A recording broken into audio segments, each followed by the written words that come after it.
Good morning, everyone, and thanks so much for joining our event on environmental rights at the local level. We are delighted to be joined this morning by a panel of expert speakers, Dr. Tom Ryan of the Environmental Protection Agency, Caitlin Armstrong of the Bohemians Football Club, Sonny Bean of the Dublin Inquirer, and our own Georgina Johnson of the Centre for Environmental Justice. Before I hand over to our speakers, I want to firstly welcome everyone to put any questions you have during the session into the Q&A box at the bottom of your screen. We will have time for questions at the end of the session. And secondly, I want to take the opportunity to highlight the End Fossil Power Climate March, organised by the Stop Climate Chaos Coalition, that's taking place at 1 p.m. on November 15th. The march is taking place to demand that the government deliver faster and fairer climate action. So basically fast enough to do Ireland's fair share internationally and fair enough to make life better for people here and now. So we encourage everyone to join us there and hopefully see some of you at it. I'm now going to hand over to Georgina Johnston, our first speaker. Georgina is the Policy Officer at the Centre for Environmental Justice in Community Law and Mediation. In this role, Georgina develops evidence-based policy proposals and campaigns for the full realisation of fundamental rights for all within a socially just and ecologically sustainable society. Georgina is passionate about community, self-determination and participatory decision-making on climate action. So thanks, Georgina. Hi, everyone. Can you hear me okay? Yeah. Yeah, perfect. Hi, everyone. Good morning. Thank you so much for joining us. So as Clodagh said, my name is Georgina and I'm the Policy Officer at the Centre for Environmental Justice. I'll be talking to you today about the Centre for Environmental Justice, free legal advice clinics and our policy and law reform work. So I'll begin by telling you a little bit about the centre itself. So the centre sits within community law and mediation. So community law and mediation, or CLM, is an independent community law centre that was set up 50 years ago as part of the campaign for civil legal aid in Ireland. CLM works to empower people by providing free legal information and advice in the areas of employment, housing, homelessness, social welfare, child and environmental law.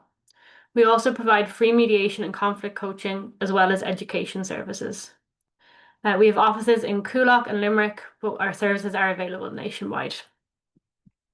So what makes CLM a community law centre? Well, firstly, our services are free and accessible to all. We provide legal advice and advocacy in areas of law not currently catered for by the state's civil legal aid scheme. And community empowerment, education, social inclusion and social justice are at the core of all our services. Over the years, CLM has adapted and expanded its services in response to changing needs. In 2021, CLM established a Centre for Environmental Justice. There are a couple of reasons underpinning this. Firstly, we could see that environmental harms were contributing factors to many of the issues that we're presenting at our clinics. Secondly, we could see that climate change is a classic case of same storm, different boats. Those who are impacted by structural discrimination have the fewest choices about how and where they live, have the fewest resources to cope with climate change, and have the least visibility in shaping policy responses. So the centre was established with the objective to ensure that no person or community is disproportionately impacted by climate change or other environmental harms, and to ensure that environmental measures and climate action protect and build equality and social justice. So one of the ways we seek to achieve the centre's objectives is providing fortnightly free legal advice clinics for environmental justice. This is a free legal consultation with a lawyer experienced in environmental law. The clinics can assist with a whole range of queries, including but not limited to air, water, ground or noise pollution, energy costs and poor housing conditions, dereliction, biodiversity loss and lack of access to green space, inadequate transport infrastructure, difficulty accessing environmental information, and concerns about the impacts of climate change. So how it works is that if you or your community are experiencing environmental harm, you can visit our website and fill out a booking form, or you can call our Dublin office and fill out the form over the phone.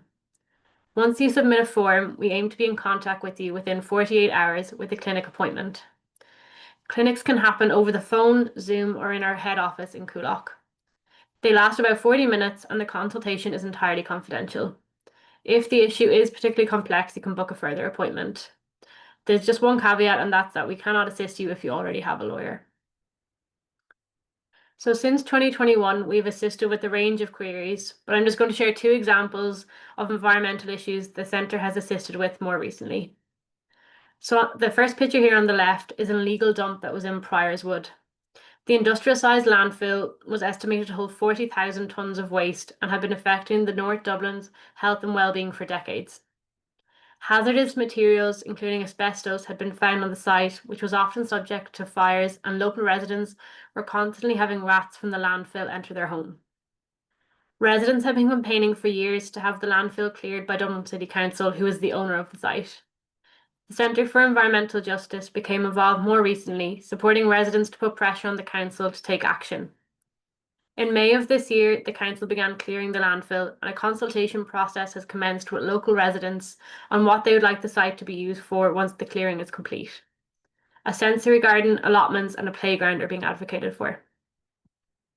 Second example here on the right is where the centre supported campaigners in Dublin who were calling for better air quality management in their local area. We assisted the group in submitting both the freedom of information and access to information on the environment request to get air quality assessment results that could bolster their advocacy for cleaner air. So these are just two examples of the type of support the centre can provide, and we always welcome new queries into the clinic. Sometimes when an issue comes to the clinic, although we can provide information or point in a certain direction, depending on the circumstances of the case, the legal advice we can provide may be limited. And this is because there are gaps in environmental law and protection in Irish law. So in other words, there may be no law or duty to enforce government action on the issue. These gaps can be substantive or procedural. So what substantive gaps in environmental law have we seen? Firstly, with air quality, even though legal limits for certain pollutants are set to be lowered from 2030, they will still be higher than the World Health Organization's air quality guidelines. These World Health Organization guidelines were established in 2021, with the WHO warning that exceedances of the guidelines are associated with significant health risks. Secondly, there are no legal protections against indoor air pollution in Irish law. Thirdly, there is no right of access to green space in Ireland, including playgrounds, parks, and nature more generally. Access to green space is unevenly distributed as a result, and underserved communities are more at risk of the urban heat island effect. This unequal distribution also increases vulnerability to the impacts of flooding and air pollution. Fourthly, there is no right of access to active and public travel infrastructure in Ireland.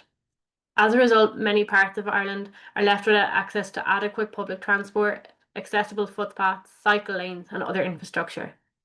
This has a particular impact on people with disabilities, caregivers, older people, and children.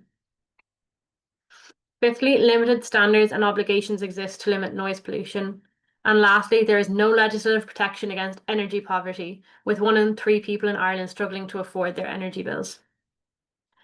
So just to clarify, even if the state is in full compliance with national EU law that covers these areas, these gaps would remain and continue to contribute to inequality.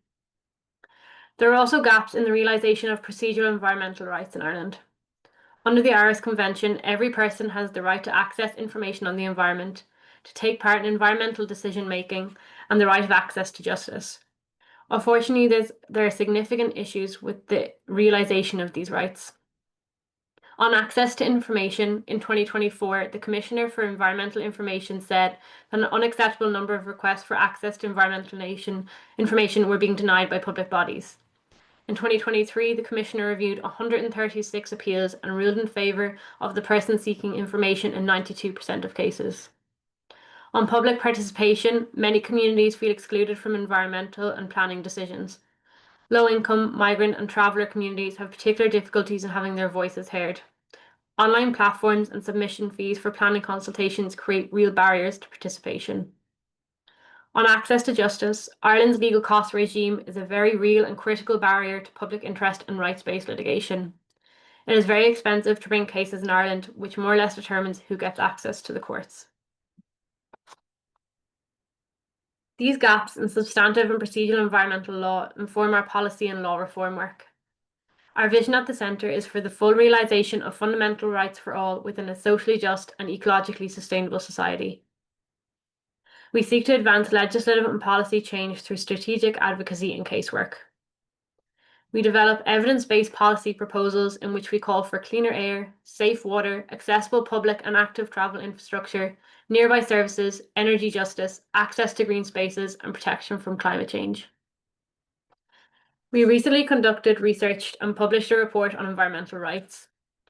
The report explored if and how embedding environmental rights in the Constitution could achieve a resilient, clean, healthy, restored environment for all.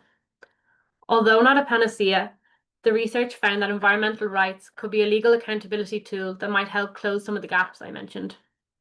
The report examines 2 international examples, among many others, where environmental rights were used to enforce and enhance climate action. So in the first example, Norbert, Fridays for Future and other NGOs challenged Germany's lack of a comprehensive legal framework to reduce carbon emissions by 2030.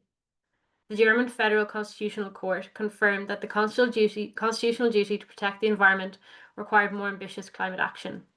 Germany, as a result, was required to increase its 2030 emission reduction target from 55 to 65% relative to 1990 levels.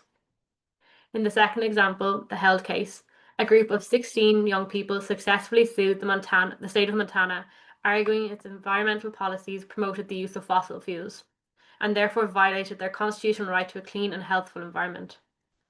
The court agreed and said the state of Montana was failing to protect young people's and future generations' constitutional right to a safe and healthy environment. So these 2 cases give a snapshot of the effectiveness of a rights framework for environmental justice advocacy. The report, which can be found on our website, contains more information as well as recommendations for policymakers, legislators, civil society, and academia on how environmental rights can be enhanced and enforced. We also seek to advance change through our strategic casework. The Centre is currently involved in 3 ongoing or upcoming cases. In the first, CLM is representing Friends of the Irish Environment in its challenge against the government's Climate Action Plan 2023. The case argues the plan fails to show with a sufficient level of specificity how it will reduce emissions in line with Ireland's legally binding carbon budgets. In the second, CLM is representing Climate Action Network Europe and Global Legal Action Network in a case against the European Commission. The case concerns the adequacy of annual greenhouse gas emissions allocations for EU member states for 2021 to 2030, as set by the Commission under the effort sharing regulation. In the third, for the first time in its 50-year history, CLM is an applicant alongside a grandfather, a youth climate activist, and a child in challenging the Climate Action Plan 2024. We argue the plan fails to meet relevant legal standards and violates the fundamental rights of the 3 individual applicants, groups CLM works with, and future generations. You can read more about these 3 cases on our website. That was just a very brief overview of some of the work we do here at the Centre and how we try to achieve our objectives. If you or someone you know would like to access our services, the information is here on how you can do that. Thank you very much, and I'll pass on to the next speaker. Thank you. Thanks, Georgina, for such a quick snapshot view of the work. I'm now going to pass over to Caitlin Armstrong of the Bohemians Football Club. So Caitlin has been involved in the community of Dublin's North Side since moving there in 2021. And for the last 2 years, Caitlin has been the project coordinator with the Bohemian Football Club, primarily working on a project to establish a cooperative in Dublin that aims to bring the power of football and the cooperative spirit of Bohs to climate action, ensuring that the benefits, jobs, services, and savings stay local and support a just and democratic economy. Know Your Environmental Rights, a collaboration between Bohs and CLM and supported by the Irish Human Rights and Equality Commission, sought to raise awareness around environmental justice in the Bohs community by connecting large environmental issues to everyday concerns. We were so delighted to work with Bohs on this project, and really grateful to Caitlin for coming today to share about that project with us. Thanks, Clodagh, and thanks, Georgina. Really happy to be here, and thanks for the invite. So as Clodagh said, I'm Caitlin. I've been with Bohs for 2 years, and we pretty much, I guess this pretty much spans our collaboration with CLM, because it was meant to be a 1-year project, but it ended up being 2. And this speaks to kind of community projects at large. You know, they need time, and there's a bit of flexibility involved. But maybe before I get to the project and the process that we took, I'll just introduce Bohs and kind of our values as a club. But rather than maybe me speaking, I'll show a video from Match of the Day, and hopefully you can hear it.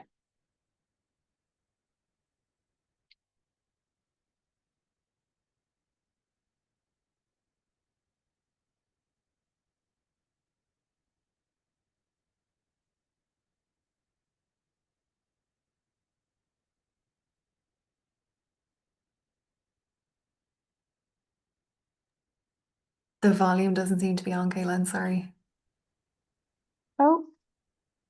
Oh, you can't hear it? No. Oh no. Let's see.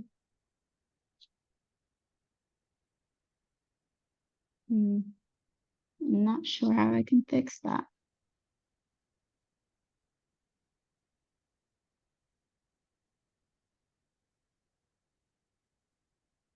Still no. No, unfortunately. That's okay. I might maybe I could share the slides or something after, Yeah, or yeah. just share the Amazing. link, the match of the day. Sorry about that. Brilliant. But Not at I'll all. just summarize it. So I guess Kevin, one of our members, kind of speaks about how football is more than just 90 minutes on the pitch. You know, football can be, and sport at large can be a positive force within its communities.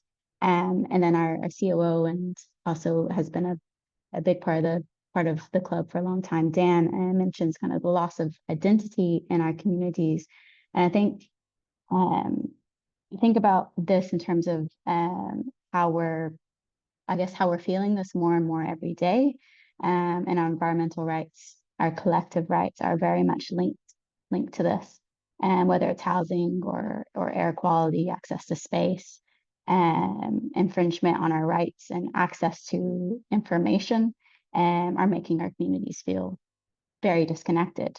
And I think there's a lot that we can learn from institutions like our football clubs. And I guess of Bose in particular, being a fan-owned football club, we're owned by 2,500 people rather than one owner. And so we're very interested in how we can bring this collective model to climate action. And this kind of brings me to our climate work at Bose, as I said. So we center our work around three core principles. First, we believe that while reducing emissions is important, but the biggest impact that we can have is by working with our members and our communities to improve their lives. But to do this, we have to make sure that the solutions to the environmental crisis are accessible. A fan survey that we did in 2023 highlighted that our community is aware of solutions like organic food, local food, or the benefits of solar, but they can't afford them. So in the same breath, we believe that we can own a football club as a community, you can own other resources as a community as well. And that kind of brings me to community wealth building. I'm not going to go too into depth here, but it kind of shows how I guess we position all of our climate work and all of our community work here at the club. So community wealth building is just a very practical approach to redesigning our local economies so that the value and wealth that we create in a place stays there. It's about building local ownership and creating local jobs, instead of extracting these things. So I guess our project, the Spark, was kind of a culture shift to build our capacity to develop a climate cooperative in North Dublin. And we're now entering startup phase where we're developing a kind of a hub and spoke business model. And just to say that while originating from the club, it's involving partners from all over Dublin, and hopefully will be central to DCC's wider community wealth building strategy. So as I mentioned earlier, our collective rights and realizing our rights are very important to climate justice, but it's absolutely central to community wealth building. Our project with yourselves at CLM was, I guess it was kicked off in 2023 and set out to understand, as Clodagh said, what environmental issues our community was most concerned with, but also create pathways for that would enable our community to find help or to take action. So we had 4 core objectives. The first being to raise awareness of environmental justice issues and our rights among our members, our fans, and our wider community. But second, to create educational resources that weren't just resources, but that were accessible and would empower the community to seek help or to advocate for their rights. Third, to strengthen our relationship with CLM and to build our collective capacity to work together. And fourth, to ensure that all of our resources and tools were open source so that other clubs or sports organizations could model this project in their own context. So we started with listening. And we began, I guess, by surveying our members and our community about the environmental issues that they face every day. It covered common issues like air quality, access to green spaces, housing, but it also asked if and how people were seeking support in around these issues. And then I guess it became about how to communicate what our community was telling us and what we were learning. So we ran a workshop where we looked at and explored different informational resources and campaigns. And we found that in order to have an impact, the resources that we created or that we were creating needed to be place-based. They needed to reflect Bose as a club. They needed to be, I guess they needed to tell a story. They needed to be clear and concise, but they also needed to be of really good quality. So we decided to create a series of comics, which were disseminated through our match day programs, as well as a project website that linked people to other key resources. And the comics that we created focused on what our community had told us through the survey and through the workshop. So there were 5 comics in total that covered housing, access to green space, poor infrastructure, the right to a healthy environment, and air quality. So, for example, the housing comic links to our website, knowyourenvironmentalrights.ie, and links to organizations and services like CLM, Threshold, the RTB, but it also provides examples of collective action, like over at the Oliver Bond Flats and the residents group. They're highlighting living conditions and the impact on health and our housing rights. So we created these comics with Patty Lynch, who's an incredible artist. And if you don't know him, I'd highly suggest that you do look him up. But working with an artist that could capture the club's distinct identity was very important to us. And I guess in drafting, the process was very difficult because we wanted to make sure that the language and tone were engaging and authentic for the same reason why we chose Patty Lynch. So we ended up working with club members and our club poet, Lewis Kinney, to make sure that we got this language and the tone right. Kind of that was maybe the first delay to our project. Second being that 2024, if you don't know, was a very difficult season for Bose on the pitch.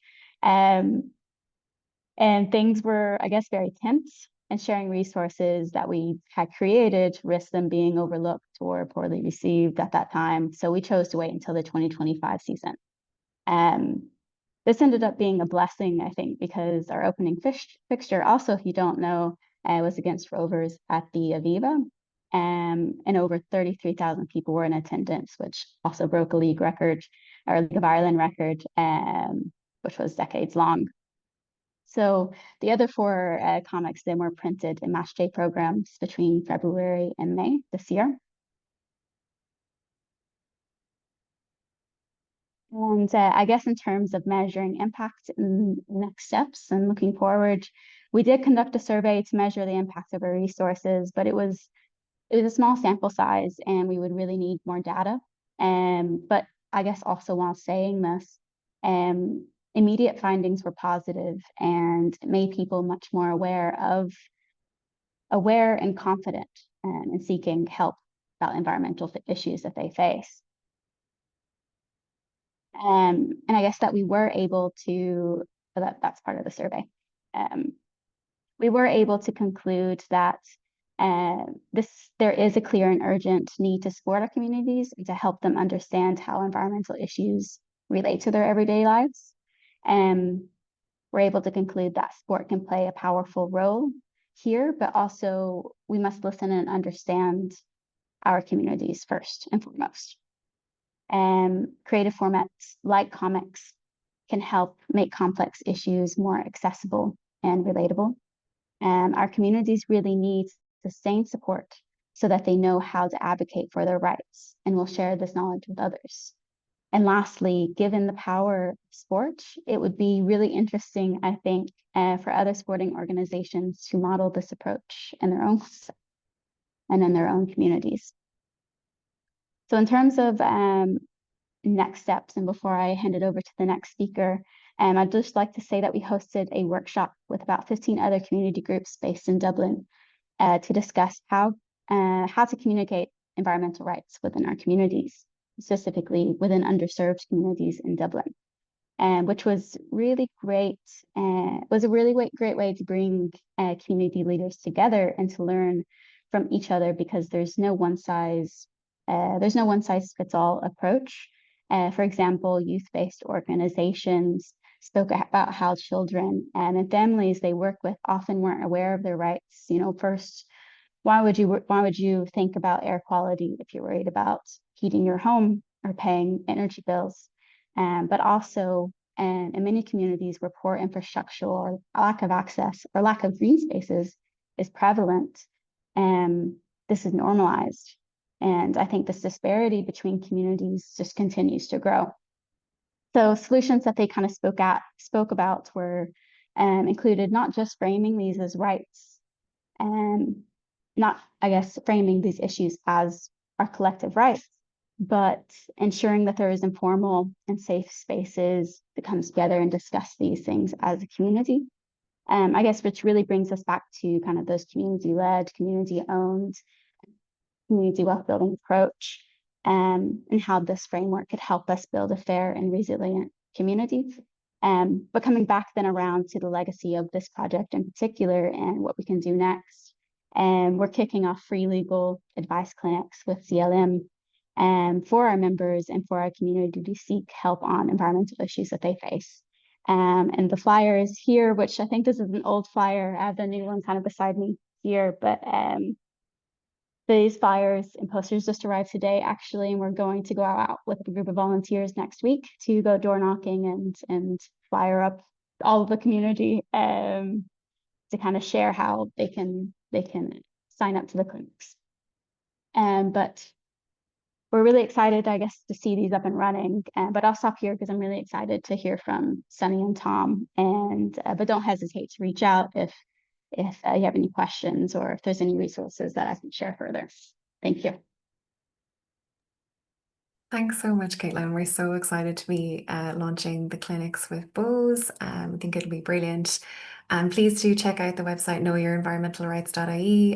The resources are really beautiful and colourful, and we would love them to be distributed far and wide. But we're now going to hand over to Sunny of the Dublin Inquirer.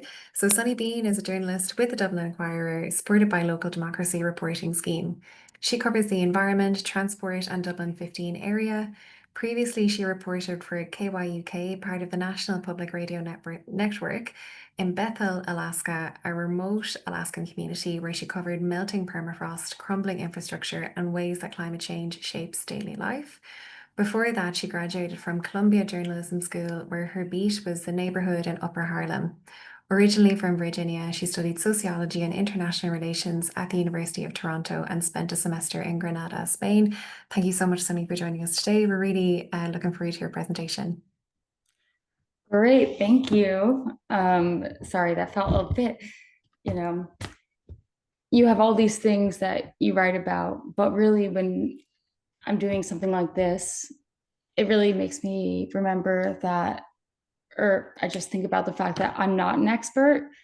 What I know is I know nothing. I just speak to experts a lot. So, it really gets your mind going on those issues. Basically, how do you communicate what is going on effectively? Things that are usually news to me, happens all the time. Like most stories are always new. And the main thing is communicating, I guess, with the right people and resources, and verifying that what they say is correct. Because people say things and they're smart people and they know a lot, but sometimes they're not correct. So part of my job is reporting on that. So yeah, so this first slide, I just put in, this is actually what I'm working on today and it's due today. This is the start of the Liffey River, and I'm writing about peat restoration, which helps with flood mitigation. It captures carbon. What else? It ensures the water quality downstream for where we are. But as we started, how do I, oh yeah, sorry.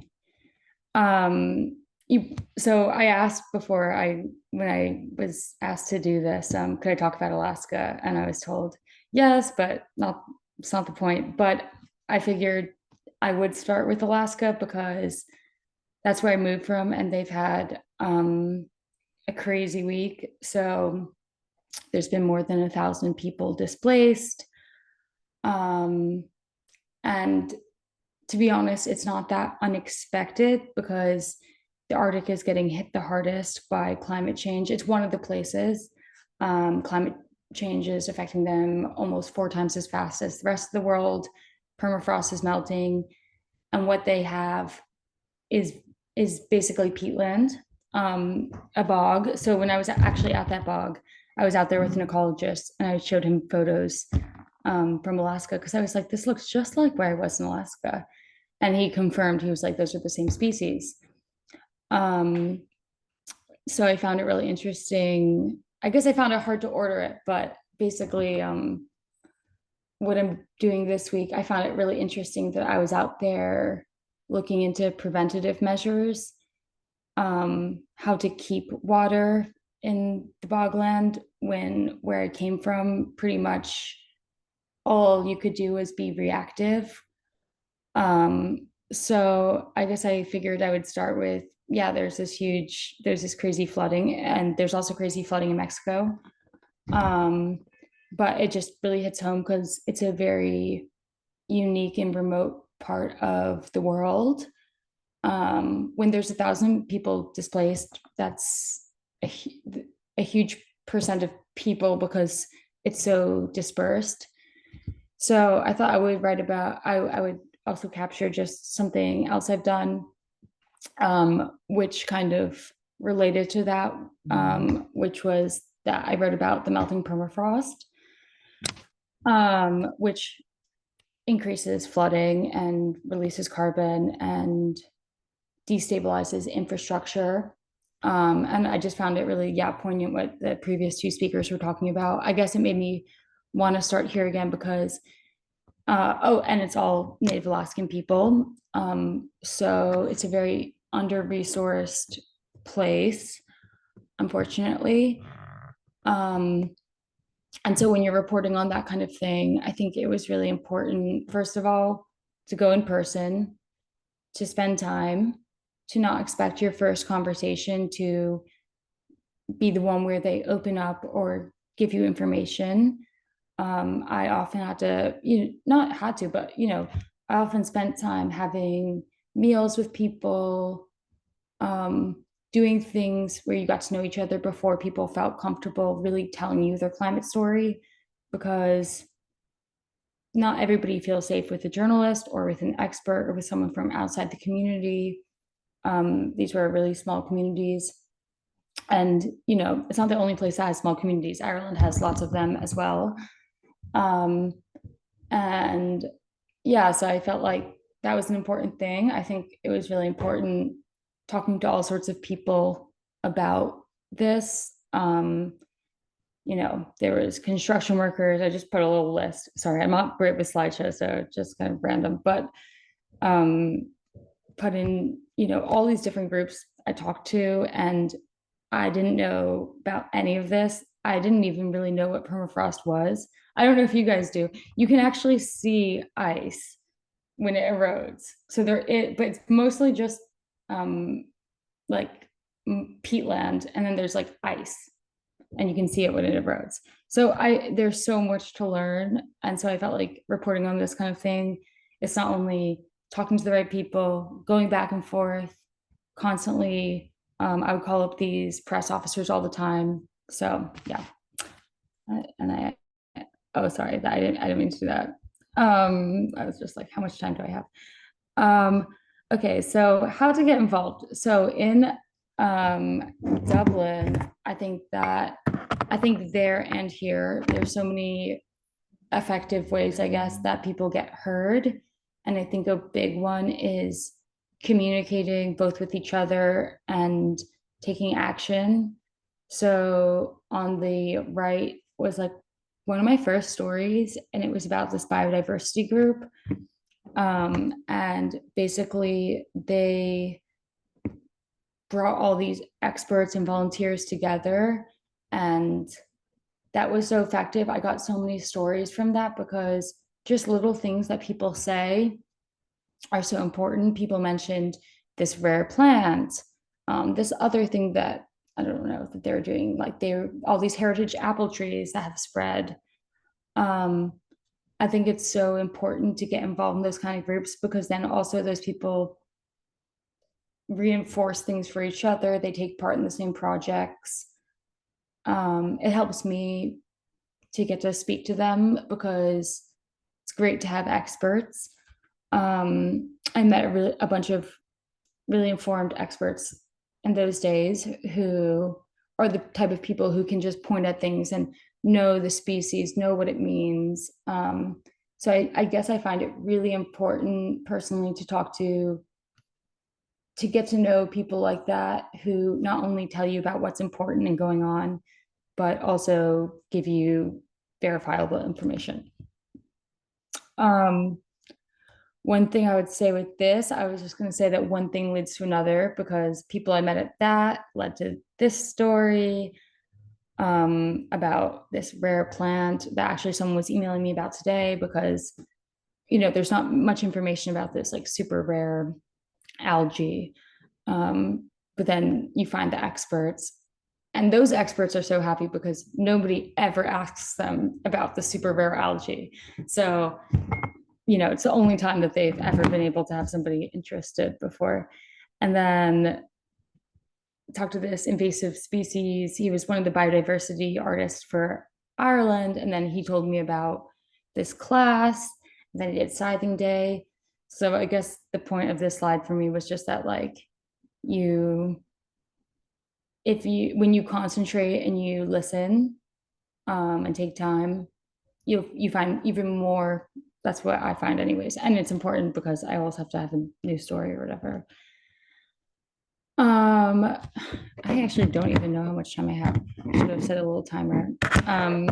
But this Sunny, if you could maybe 2 minutes, just so we can pass over to Tom okay. to have time for Q&A. Is that okay? Thank you. Yes. Okay, so this slide is about basically what I thought was interesting was that neither of these stories I came up with, they actually came from my editors, and they both came from council meetings, which I thought was interesting. What they found was the lack of information rather than the information. So, well, actually the waste to energy one, it was one tiny line. But I think the point was sometimes things can be obscured because they seem small, but actually they're very important. And when you start to unpack them, or the fact that there isn't going to be solar panels, it took me a bit to realize that's actually is a story, because I was like, well, it's not happening. So why is that a story? That is the story. That's not happening. So, you know, you do have to look into the details of these plans. And so, yeah, so basically in general, yeah, just back to boglands, like I just felt really inspired and interested that, you know, I was looking at these preventative tools that Ireland is putting in at the same time as where I was living is getting devastated by flooding. And it's a very similar bogland, like where I was in Alaska. And it is important to have these kind of these things that might seem small right now. They're cheap, they're not doing, it's kind of a small effect right now, but you know, nobody wants the flooding that Western Alaska is going through, or Mexico. So I guess, yeah, it's just important to look at the small things sometimes, because when you do put pressure or remind people that it's important, people do react. And that is the kind of thing that saves you from that kind of future reporting issues, devastation. So Thanks so much, Sunny. oh yeah, and if anybody wants to reach out, that's my number and email. Brilliant. Thank you so much. So interesting to hear about how the Dublin Inquirer covers these kinds of stories. So we're now going to pass over to Dr. Tom Ryan. Tom was appointed in August of 2018 as Director of the Environmental Protection Agency with responsibility for the Office of Environmental Enforcement. Prior to being appointed Director, Tom served as Director of Radiation Protection Regulation with the Radiological Protection Institute of Ireland and also worked with the European Commission based in Luxembourg. Tom holds a BSc and PhD in Experimental Physics from UCD, an MSc in Management Practice from Trinity, an LLM from the Sutherland School of Law, UCD, a Diploma in Legal Studies from the King's Inns. He's a Chartered Director and Barrister at Law candidate. Tom, thank you so much for joining us today. We're really looking forward to your presentation. Thank you, Claude. And I'll try and keep the time. It just struck me listening to Sunny's presentation there. I could speak all morning on trying to enforce against illegal peat operators who are hell-bent on destroying our peatland environment, but maybe a topic for another day. Really pleased to join the webinar on a really important topic of knowing your environmental rights. I suppose I'm coming at it from an institutional perspective. So I just want to talk a little bit about what the Environmental Protection Agency does generally from a regulatory perspective, and then more specifically about our oversight role in relation to the local authorities and how that matches the context of the theme for our webinar. So just very briefly, the Environmental Protection Agency, an independent body, well, an emanation of the state, I think we call it, so semi-state. It was established in 1993. There were a confluence of issues that were arising at that time. There were lots of environmental incidents and accidents, both nationally and internationally, that gave rise to the pressure to have an independent body. There were also other forces. For example, there was a desire to bring certainty to the regulatory landscape in the country from a policy perspective, because government were very engaged in trying to encourage foreign direct investment, and they wanted a consistency of approach to regulating industries. And I think Section 52 of the EPA Act is relevant here, and sometimes difficult to understand that part of the role of the EPA is to ensure, insofar as practicable, that there's a proper balance achieved between the need to protect the environment and the cost of such protection, and the need for infrastructural, economic and social progress and development. So we're very much involved in a balancing of rights issues when it comes to permitting. And sometimes I'm asked the question, is the EPA's role is to license pollution? And I say to that, no, it's about licensing industries to operate in an environmentally responsible way to protect the environment and to protect public health. And we enforce against those industries with those principles in mind. Now, in terms of our role as a regulator, we do that through our licensing and authorization processes, which is a comprehensive scientific analysis against European industrial standards and legislation, including environmental impact assessment and appropriate assessment where special areas of conservation are engaged. And then we look at the assimilative capacity of the receiving environments. And so it's that balancing act. But married to that is a comprehensive public participation opportunity in that decision-making process that's fully aligned with the Aarhus Convention. And it's something that you as citizens can participate in that process. So from a regulatory point of view, the EPA regulates about 900 industrial facilities across the country, 750 wastewater treatment plants, and 1,000 drinking water plants. It seems like a lot, it is, but by definition, we deal with the larger industries that operate at scale in the state. But in reality, most environmental law that touches on your everyday life is implemented and enforced by your local authority. And so 31 local authorities in the country. And EPA has a regulatory oversight role over local authorities. The local authorities are themselves regulators. So we kind of have that supra role of a regulator. And I'm going to come back to that in a moment. I just wanted to say, though, something about the vision that EPA operates under. And this is a vision that we had a substantial internal reflection on recently when we were developing our latest strategy. We had a vision that was quite utilitarian about the environment as a resource for the public, but we've reframed that as we live. Our vision for Ireland is that we live sustainably in a healthy environment that is valued and protected by all. And what that vision does for us is that it puts people at the center of protecting the environment. And when we talk about people, well, first of all, we talk about inspectors in the EPA, but it's much more than that. It's about you and me as citizens, as members of our families, as members of our communities, valuing and protecting the environment.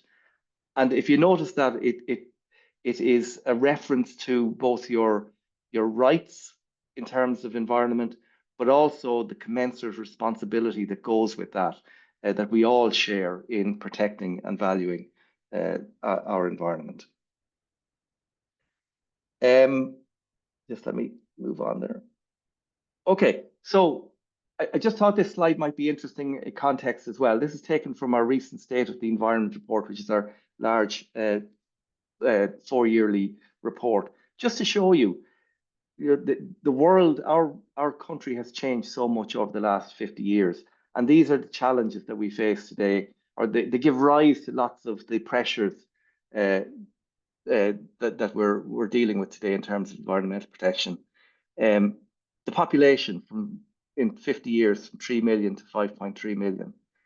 The number of people employed. The car ownership from 500,000 now to almost 3 million. The balance of trade in goods from a deficit up to nearly 56 billion in 2023. And then that whole demographic shift, where back in 73, 24% of people were engaged in agriculture, and now it's only 4%. And yet in that time, the size of the national herd hasn't actually changed that much at around 7 million.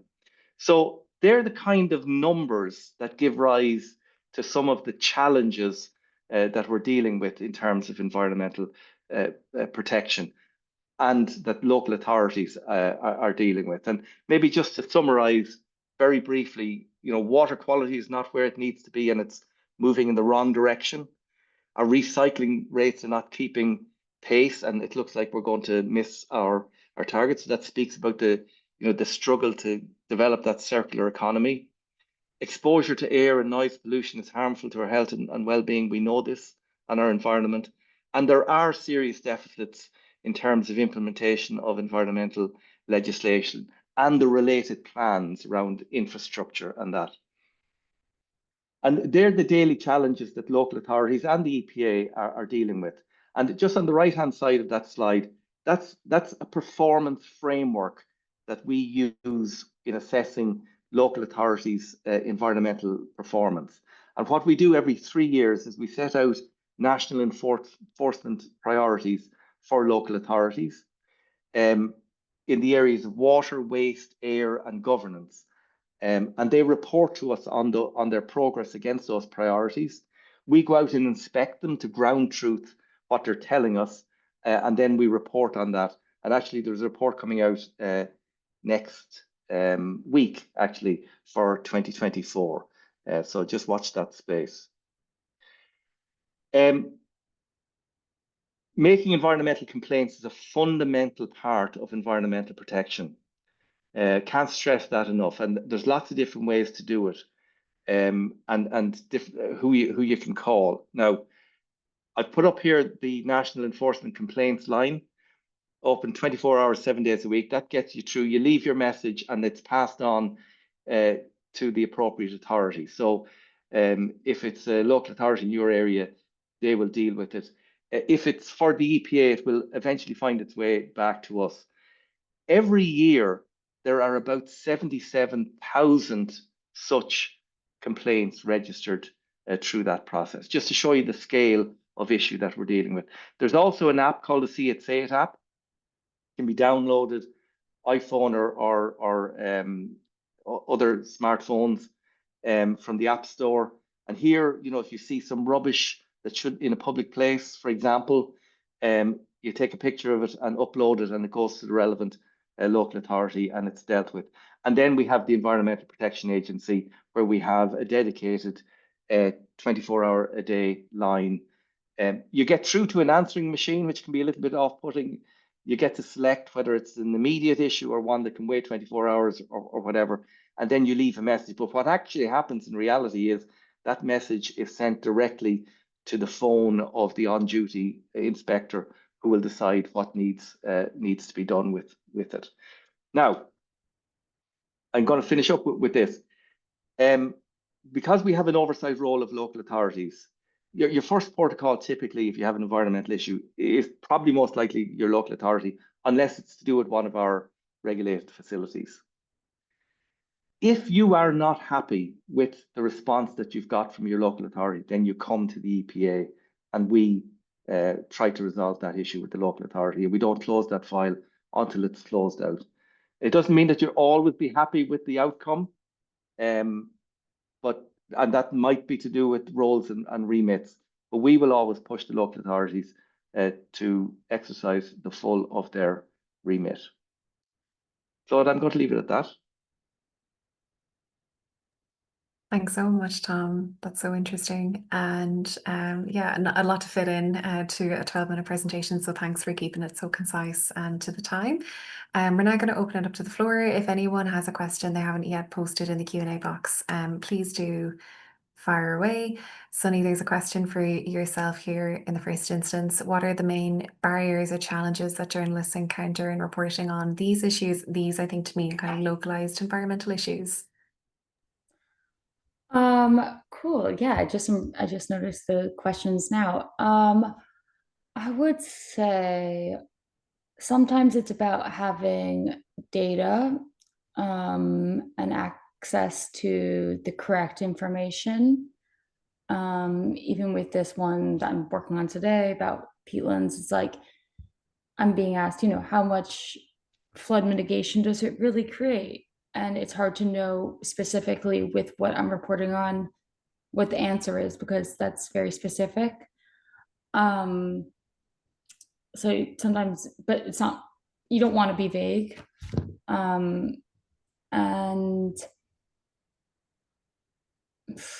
sorry, kind of big question. No, yeah, it's a big question actually. Yeah, and no, that's a really good kind of tangible example. Tom, a question for yourself. If the local authority does not comply with the EPA's directions, is there a penalty or follow-up? How does that work? Yes, now we have, I suppose, we've a number of different parts. Under Section 63, I just showed you one section of that. There's actually 11 different indents in that provision, which allows the EPA to escalate its action against local authorities if they're not responding. And actually, peace enforcement is a good one to look at as an example there.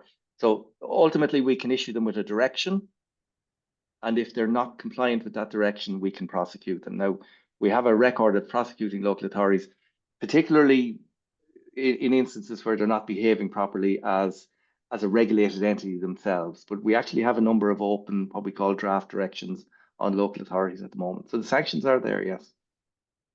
Great. And then a related question, Tom, if you don't mind, how can people engage their local authorities to take a more proactive approach to protecting the environment?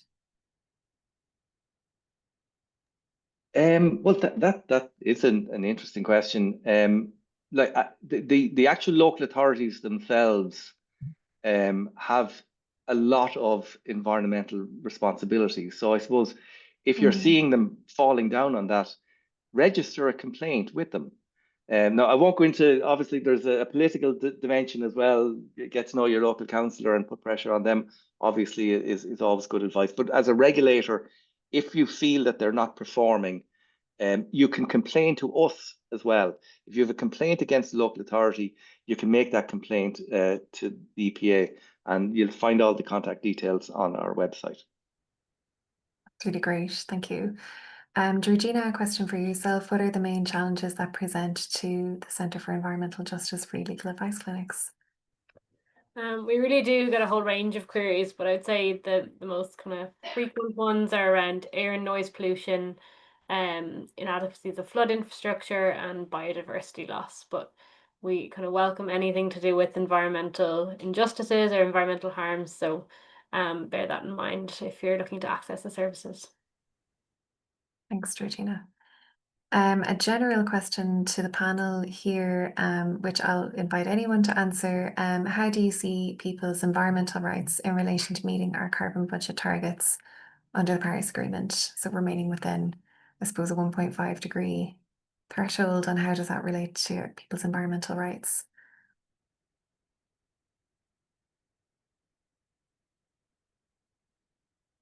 I guess one thing I would say is that maybe really it depends on where you are in the world, because some places are much more catastrophically affected by climate change than others, and resources are not equally distributed, nor do we expect them to be in the future. So yeah, I feel like, for example, where I was talking about in Alaska, I mean, their environmental rights are not upheld. Here, maybe it's a bit better. Yeah. That's a great point. Thank you. Caitlin, a question for yourself that is actually from me, if that's okay. How are the fans of Bohemian Football Club responding to Bo's working on environmental rights now? Has there been kind of a shift in attitudes since you guys started working in this space, and how's that been? And then another one for Tom afterwards. Do some local authorities perform better than others? And if so, why do you think this is? Caitlin, we'll go to you first. I guess it's really interesting. There's always going to be, I guess, the perception of why is a football club working on things that aren't related to football, or what I guess at the surface doesn't seem related to football. But the reality is the climate crisis is impacting us all, and it's going to have very severe impact on sport and our ability to organize sport. So I guess coming from that perspective and uplifting our fan-owned model, I mean, Bo's in and of itself is, I think, is very progressive in that way, because we reflect our membership rather than one person. It's a not-for-profit. And so I guess there's always a little bit of resistance in the way of, why is football not focusing on the 90 minutes on the pitch? But the majority of fans would be very on board and on side with our wider community initiatives. Thanks, Caitlin. And Tom. Yes, great question. And just watch this space. We're bringing out a report next week, and we actually have, I think, for the first time, really spelled out a league table when it comes to performance of local authorities. So you'll see very clearly who's performing well and who's not. Generally, performance has been improving over the last few years. We're seeing that, in fairness. What those on the bottom part of the table will tell you is that they're deprived of resources. If they had more resources, they'd do more. And we do see where resources are available that there is a good correlation between performance. But what we'd say is, you have resources, you need to prioritize them for the environment, and that would be our mantra with local authorities like that. Thanks, Tom. And this very much came through in Georgina's presentation, but I suppose just to highlight it as we're coming to the end of the webinar, we frequently see this in the course of our work, that oftentimes the issue is not that the law isn't working or the law isn't there. In fact, the law can be quite strong, but it isn't being effectively enforced. So if people are experiencing that, we would encourage you to book into our clinic and make the inquiry and get some advice. There's a really excellent question here that we will finish on. This is directed to Georgina and Tom, but open up to the panel in general. What can we do when we are personally not directly affected by a specific environmental issue, but it poses great concerns to the public at large?